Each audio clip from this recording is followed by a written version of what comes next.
Hello student, welcome back to my YouTube channel. आज हम आपकी वर्कशीट नंबर 14 करने वाले हैं। ये आपकी जो वर्कशीट है वो 13 अक्टूबर की वर्कशीट है। और सभी बच्चों को हैप्पी दिवाली। अच्छे से दिवाली मनाएं, पटाखे ज़्यादा ना जलाएं। और ये आपकी जो वर्कशीट आई है ये है राजनीतिक विज्ञान की। तो आगे हम करते हैं वर्कशीट को। आप यहाँ पे आप अपना नाम लिखोगे, यहाँ अपने क्लास टीचर का नाम लिखोगे। आपका जो आज का टॉपिक है समानता, हमने इससे पहले भी समानता के बारे में पढ़ा था। आज भी इसे हम कंटिन्यू करेंगे। जो इसके आगे का चैप्टर रह गया है वो आज इसे हम कंप्लीट करने वाले हैं। ठीक है, तो आइए हम स्टार्ट करते हैं। कोई भी बच्चा ये वीडियो स्किप नहीं करेगा, स्टार्टिंग से समझते चलेंगे। उसके बाद हम इसके जो प्रश्न उत्तर हैं वो भी अच्छे से करेंगे। और अगर आप चैनल पर नए हैं तो इसे ज़रूर से सब्सक्राइब कर लीजिए और वीडियो को शेयर कीजिए अपने दोस्तों के साथ और इसे एक लाइक करके ज़रूर जाएं। क्लियर है? कोई भी आपको प्रॉब्लम है या वीडियो अच्छी लगी, बेकार लगी, जो भी है उसको एक कमेंट करके ज़रूर जाएं। तो आइए हम टॉपिक स्टार्ट करते हैं। अपने आत्मसम्मान के दाव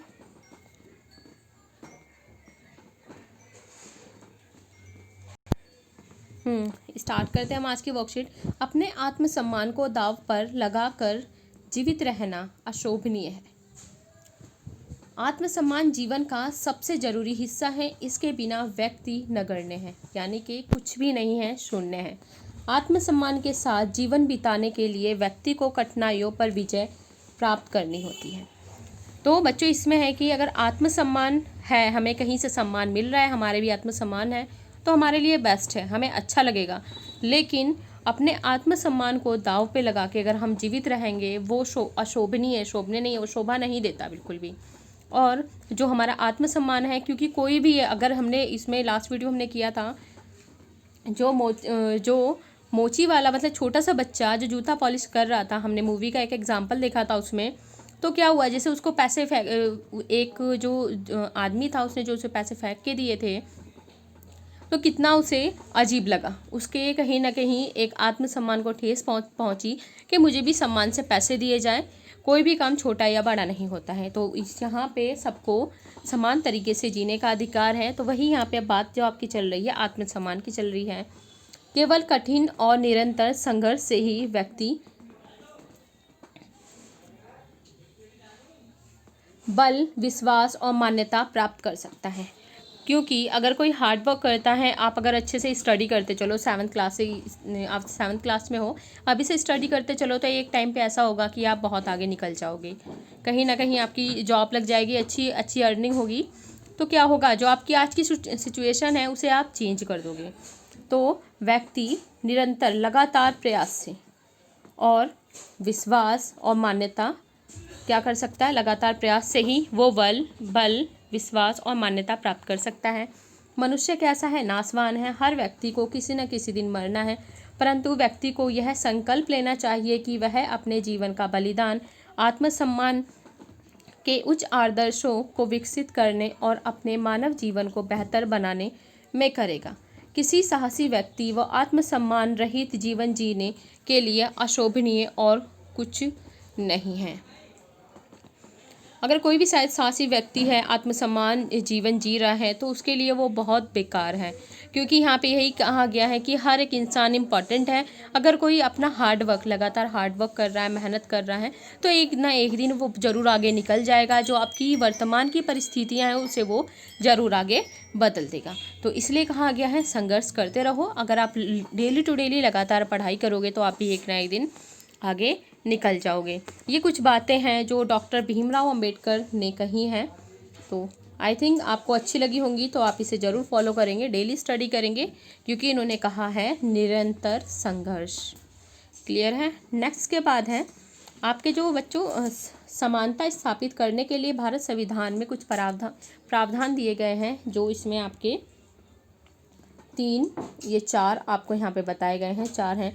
कानून की दृष्टि से हर व्यक्ति समान है। हम पहले ही पढ़ चुके हैं कि कानून की दृष्टि से हर व्यक्ति समान है। किसी भी व्यक्ति के साथ उसके धर्म, जाति, वंश, जन्म स्थान एवं लिंग के आधार पर भेदभाव की मनाही है।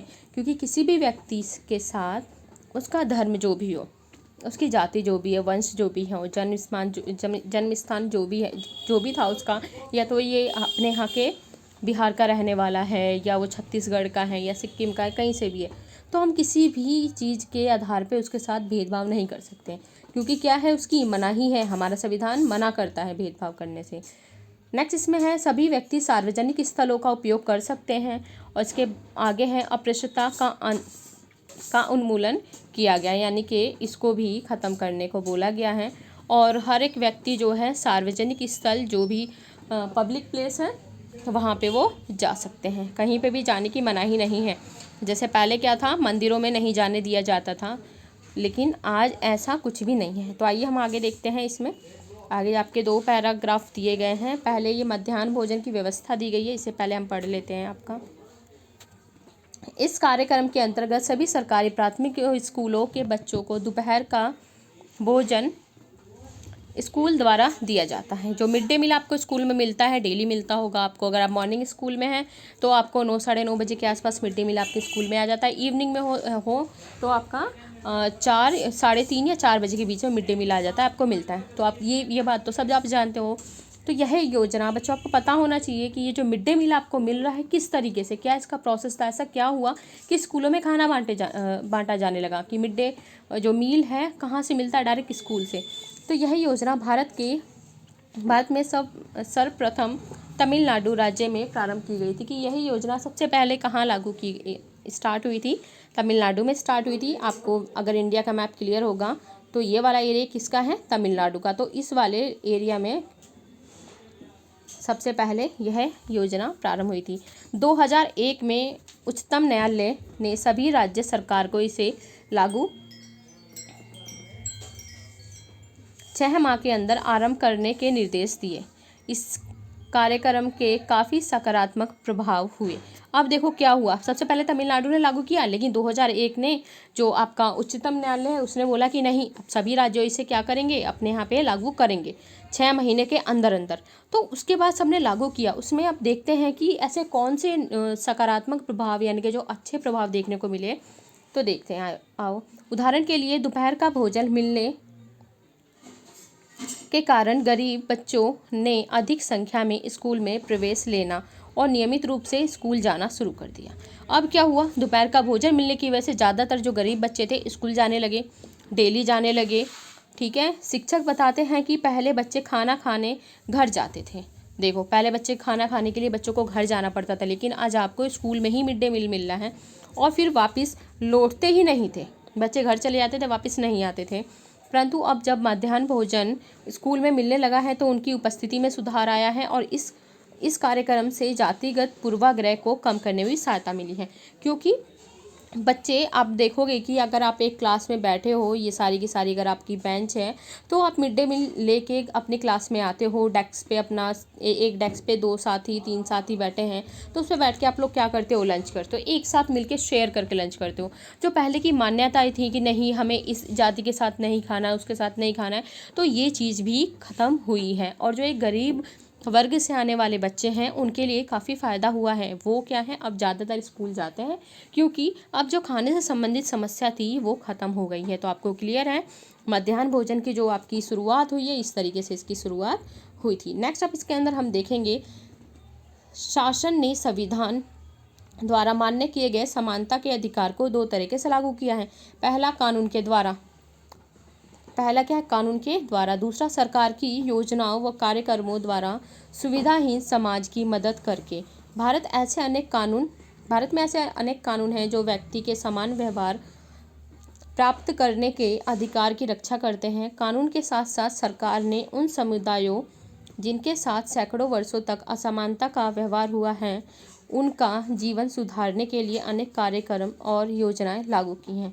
ये योजनाएं यह सुनिश्चित करने के लिए चलाई गई हैं कि जिन लोगों को अतीत में अवसर नहीं मिले हैं, अब उन्हें अधिक अवसर मिले। अब देखो, पहले क्या है बच्चों, अब क्या है, संविधान में जो समानता के लिए अधिकार चलाए हैं, एक तो जो कानून हमें अधिकार दे रहा है, जो अभी हमने पढ़े हैं।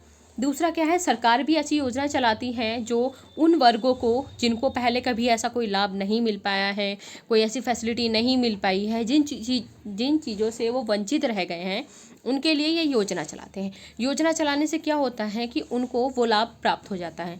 जैसे काफ़ी सारी चीज़ें जो अमीर लोग हैं या जो सही लोग हैं उनको महंगे रेट पे मिलती है, लेकिन वो चीज़ें एक उन इंसान को जो वंचित रह गए हैं उनको कम रेट पे प्रोवाइड कराई जाती है, या तो उन्हें फ्री में ही दिया जाता है। जैसे आप देखोगे गाँव में, दूर दराज के गाँव में LPG सिलेंडर जो फ्री दिए गए हैं, काफ़ी सारी ऐसी आप फैसिलिटी देख सकते हो। क्लियर है। तो हमारे समानता के लिए दो तरीके से काम हो रहा है, एक तो कानून के द्वारा और दूसरा सरकार की योजनाओं के द्वारा। ऐसे काफ़ी सारी योजनाएं चलाई गई हैं, जैसे बच्चों की फीस काफ़ी कम है। ठीक है, आगे हम देखते हैं। अब आपका एक पैराग्राफ बचा है, इसे हम देखते हैं अब। यद्यपि लोग यह जानते हैं कि भेदभाव का व्यवहार कानून के विरुद्ध है। बच्चों, लोगों को पता है कि जो भेदभाव हम कर रहे हैं कानून के विरुद्ध है, फिर भी वे जाति, धर्म, दिव्यांगता, आर्थिक स्थिति और लिंग के आधार पर लोगों से असमानता का व्यवहार करते हैं। वर्तमान दृष्टिकोण को बदलना तभी संभव है जब लोग यह विश्वास करने लगें कि कोई भी कमतर नहीं है, हर व्यक्ति सम्मानजनक व्यवहार का अधिकारी है। प्रजातंत्रीय समाज में समानता स्थापित करना एक सतत संघर्ष है, जिसमें व्यक्तियों और विभिन्न समाजों को सहयोग देना है।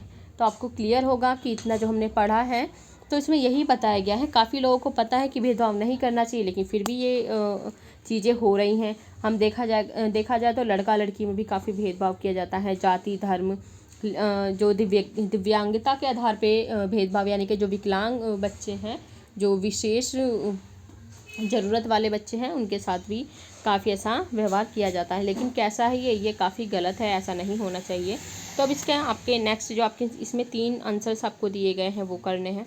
फर्स्ट है, समानता के लिए भारतीय संविधान में किए गए प्रावधानों का उल्लेख कीजिए। सेकंड है, मध्याह्न भोजन व्यवस्था किस प्रकार समानता लाने में सहायक हुई है, वर्णन कीजिए। थर्ड है, समाज में समानता स्थापित करने के लिए कुछ उपाय बताएं।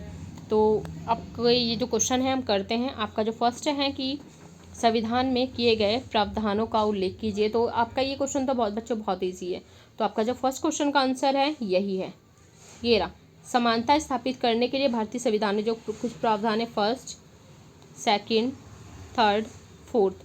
फर्स्ट का आपका पूरा ये आंसर है। जो फर्स्ट है उसके 4 पॉइंट बनेंगे, इस तरीके से लिखोगे आप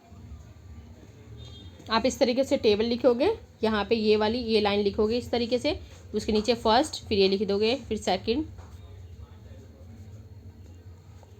फोर्थ। ठीक है, जल्दी से इसे नोट करें, जल्दी से नोट करो। फर्स्ट, ये पूरा यहाँ से लेके यहाँ तक, ये चारों ऐड करने हैं आपको इसमें। फिर चलते हैं हम नेक्स्ट क्वेश्चन पे। बच्चों, आप वीडियो पॉज करके इसे नोट कर सकते हो। नेक्स्ट है, मध्याह्न भोजन व्यवस्था किस प्रकार समानता लाने में सहायक हुई है। तो आपका काफ़ी छोटा है, आपको यहाँ से स्टार्ट करना है कि मध्याह्न भोजन व्यवस्था समानता लाने में सहायक हुई है निम्न प्रकार।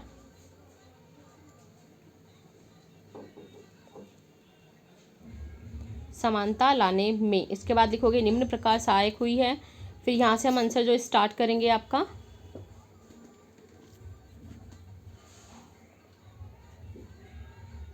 इस कार्यक्रम से जातिगत पूर्वाग्रह को कम करने में भी सहायता मिली है। इतना आंसर आपको लिखना है।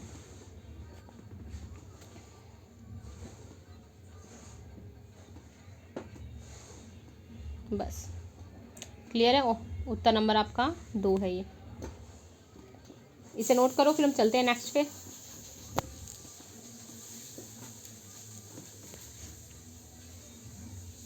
नेक्स्ट है, समाज में समानता स्थापित करने के लिए कुछ उपाय सुझाएं। बताओ बच्चों, क्या उपाय हैं आपके पास, कुछ है? तो समाज में समानता स्थापित करने के लिए ये है आंसर आपका यहाँ पे।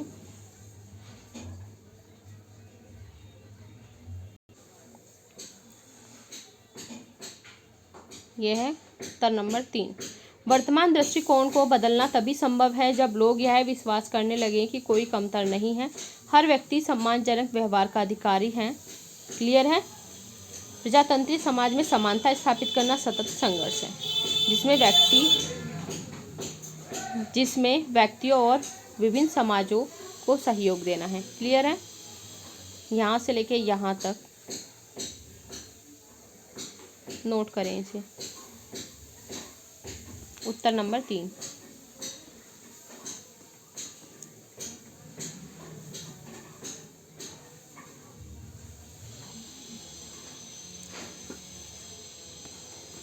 क्लियर है? मैं एक बार और आपका रिवाइज करा देती हूँ ताकि आपको पता चल जाए कौन कौन से हैं। फर्स्ट आंसर बच्चों आपका ये है, यहाँ से लेके यहाँ तक है, ये चारों के चारों आपको लिखने हैं, इसमें कोई प्रॉब्लम नहीं होगी।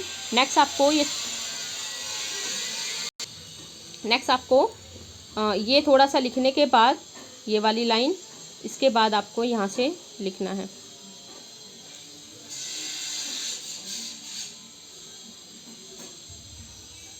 ये सेकंड क्वेश्चन। क्लियर है? उसके बाद हमने देखा है थर्ड क्वेश्चन आपका, जो आपका यहाँ से स्टार्ट है, वर्तमान दृष्टिकोण से सहयोग देना।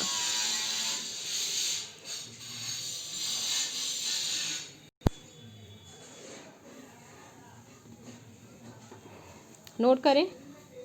जब तक नेक्स्ट वर्कशीट में मिलेंगे हम, सबको हैप्पी दिवाली।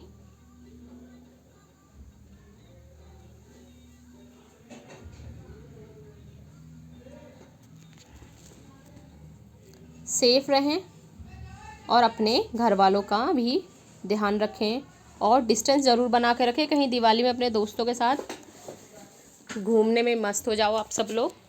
क्लियर है? घर में दिवाली मनानी है, सेफ दिवाली मनानी है। हैप्पी दिवाली सबको। मिलेंगे नेक्स्ट वर्कशीट में मंडे को। Till then bye.